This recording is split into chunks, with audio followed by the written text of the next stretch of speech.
Train में एक मुस्लिम महिला सफ़र कर रही है। उसके धार्मिक के पहचान पर बुर्का देख के उसको दबाव बनाया जा रहा है कि तू वंदे मातरम बोल। वो बल्कि मना कर रहे हैं कि मैं वंदे मातरम नहीं बोलूँगी।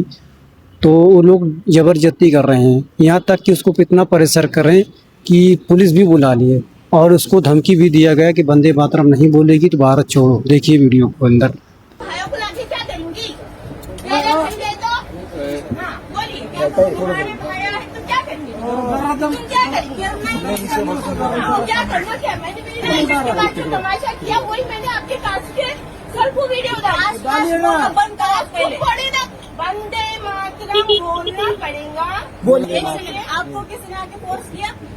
जी बोलिए करो क्या? ये नफरती चिंटू कभी सुधरेंगे नहीं।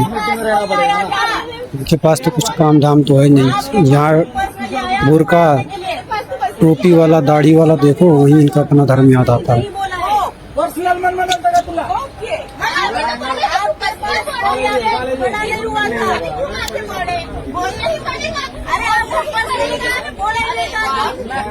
भारत स्वातंत्र्यामध्ये होता त्यावेळेस भारतावर इंग्रजांचं राज्य होतं।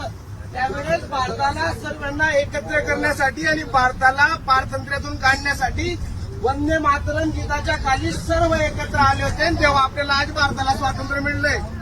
आज जर महिला ट्रेनमध्ये प्रवास करत असतील, आज जर आपण इथं व्हिडिओ काढतोय, आज जर आपण इथं मोबाईल वापरतोय, कशामुळे वापरतोय तर आपल्या पूर्वजांनी सुनलो पहिले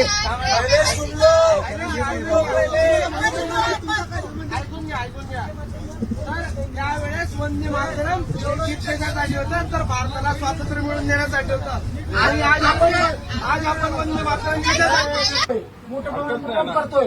त्या ठिकाणी एखादी महिला जे वंदे मातरमचा विरोध करते, जो वंदे मातरमला